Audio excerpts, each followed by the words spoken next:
da cadeia alimentar marinha. Então, desde os invertebrados bentônicos, peixes, tartarugas, aves marinhas e até mesmo os mamíferos, eles estão suscetíveis a ingerirem esses fragmentos. Podem provocar morte, sim, em eventos extremos. Isso vai depender da quantidade de plástico ingerido, da frequência com que esse plástico é ingerido e se esse plástico está levando junto com ele para dentro do trato intestinal do animal algum tipo de contaminante orgânico ou inorgânico associado.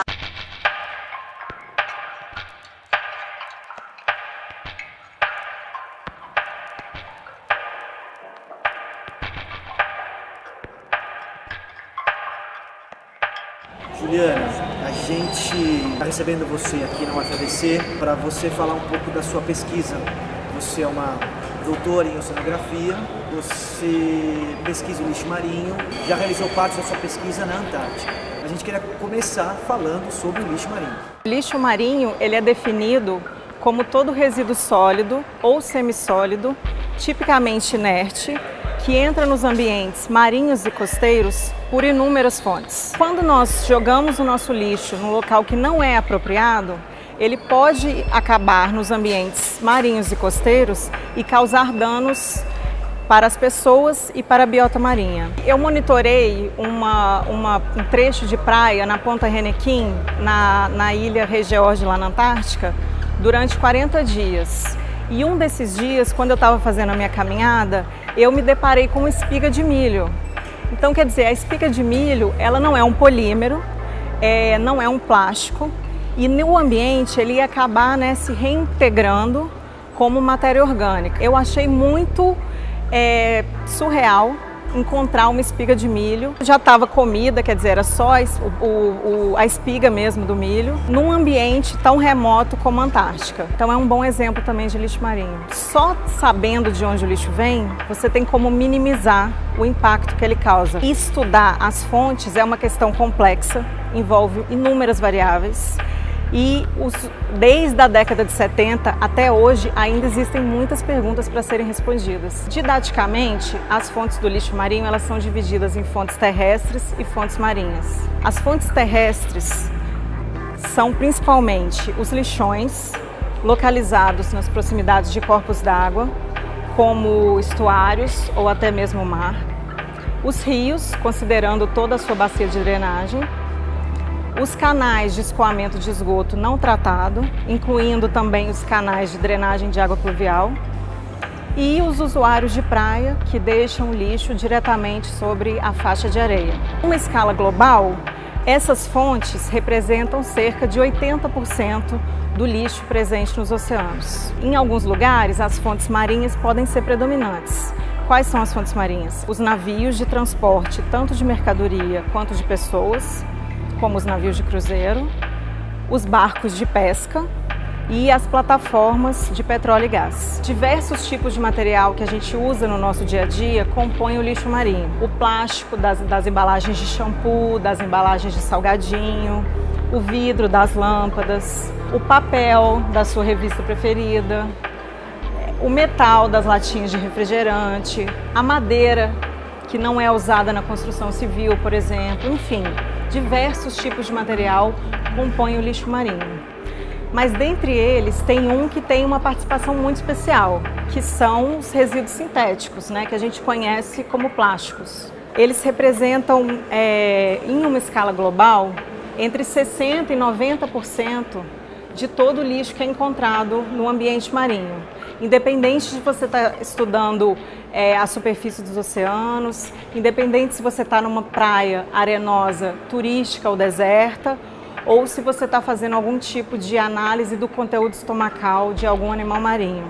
Independente do método que você usa para estudar o lixo, o plástico sempre compõe a maior parte desse lixo encontrado nos ambientes marinhos e costeiros. Grande parte disso se deve à nossa atual cultura, que é uma cultura dos descartáveis, né? Você pode reparar que muitos dos plásticos que a gente usa no nosso dia a dia, eles são usados apenas uma única vez e dali vão direto para o lixo. Os experimentos em laboratório nos dão indicações importantes do tempo que esses itens vão demorar para se decompor no ambiente marinho ou no ambiente costeiro, que nesse caso a praia e o ambiente marinho têm características diferentes, né? Um é água e o outro é ar, então eles têm características diferentes e o plástico demora tempos distintos para se decompor nesses dois ambientes. Mas de qualquer forma são experimentos controlados em laboratório. Os plásticos, eles são resíduos novos, eles começaram a ser produzidos em grandes quantidades depois da Segunda Guerra Mundial, o que é um tempo bem recente.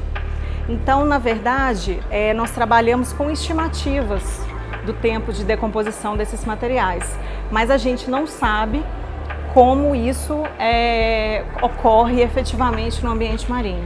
Os macroplásticos, né, que a gente chama, que são aqueles itens que são visíveis ao olho nu e são os itens que a gente está mais acostumado a ver, eles podem causar danos sérios, tanto para as pessoas quanto para os animais marinhos. Nesse caso do rio, os animais que vivem no rio também estão sujeitos a esse tipo de impacto. Mas eu vou tratar aqui como animais marinhos de uma forma geral, porque inevitavelmente o rio vai parar no mar e o lixo vai junto com ele. Então, alguns dos impactos que a gente estuda são, por exemplo, o aprisionamento de animais marinhos. O que seria isso? Itens grandes como redes de pesca ou garrafas PET, eles aprisionam esse animal marinho e ele acaba tendo as suas funções debilitadas e, num caso extremo, pode acabar morrendo. Outro tipo de impacto que a gente estuda é a ingestão do lixo marinho. Então, nesse caso, a ingestão ela pode ocorrer tanto de forma proposital, quando o animal ingere aquele item, né, achando que ele estava ingerindo um item da alimentação dele, convencional, ou de forma intencional, quando ele ingere o plástico ou juntamente com o seu alimento, ou esse plástico está disperso na água do mar e ele acaba ingerindo esse plástico por filtração, por exemplo, né? Como é o caso de alguns invertebrados ou das grandes baleias, por exemplo. Então, esses são dois tipos bastante diferentes de impacto, mas que são muito estudados e são muito comuns na literatura específica. Estão incluídos todos os animais da teia marinha, né? Desde os invertebrados bentônicos, as tartarugas, os peixes, as grandes baleias, como eu disse, até os tubarões. Todos são suscetíveis a esse tipo de impacto.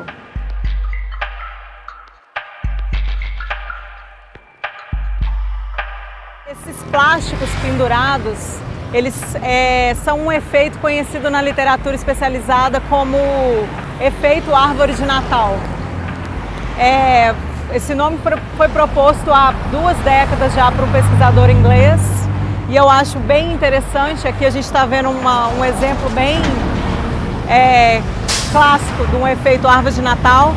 Então, esses plásticos, eles não seguiram o curso com o rio até o mar, né? Eles acabaram parando e ficando presos na vegetação. Isso é muito comum tanto nos rios quanto nos estuários, nas áreas de manguezais. É um efeito muito comum. Essas sacolas plásticas, por exemplo, elas são bastante conhecidas pelo público em geral, pelo seu impacto com as tartarugas, né? As tartarugas se alimentam principalmente de quinidários gelatinosos, né? Que são animais marinhos. E no ambiente marinho, pensa-se, os pesquisadores acreditam que as tartarugas possam confundir esses quinidários com as sacolas plásticas. Eles lembram muito, o plástico tem muito essa coisa do mimetismo. Então, é uma hipótese, ainda não foi estudada a fundo, mas vem sendo estudada por pesquisadores de forma independente em várias partes do mundo, que essas tartarugas elas se alimentem do plástico pela essa semelhança com o seu alimento. Outro tipo de alimento também, né, são os prados de algas marinhas. Existem espécies de tartarugas que são vegetarianas, né, que comem algas. Então essas algas também no ambiente marinho podem ficar semelhantes aos plásticos. É um outro tipo de impacto que esse lixo pode causar.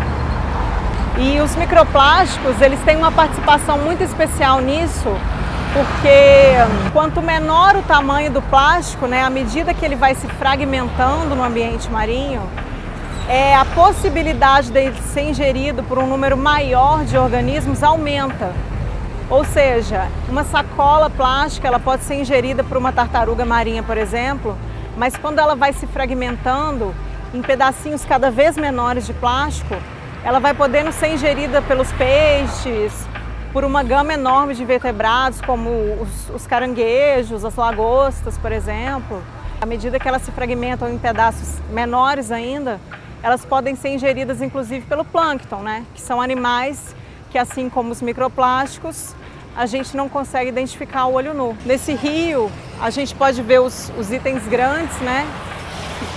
Que chamam a atenção, que chocam, mas possivelmente o problema é muito maior com os itens que são pequenos, que a gente chama, né, na literatura de microplásticos. Então, para falar um pouquinho desses microplásticos, eu acho que a gente podia ir até o laboratório e lá eu posso mostrar para vocês mais de pertinho o tamanho desse problema.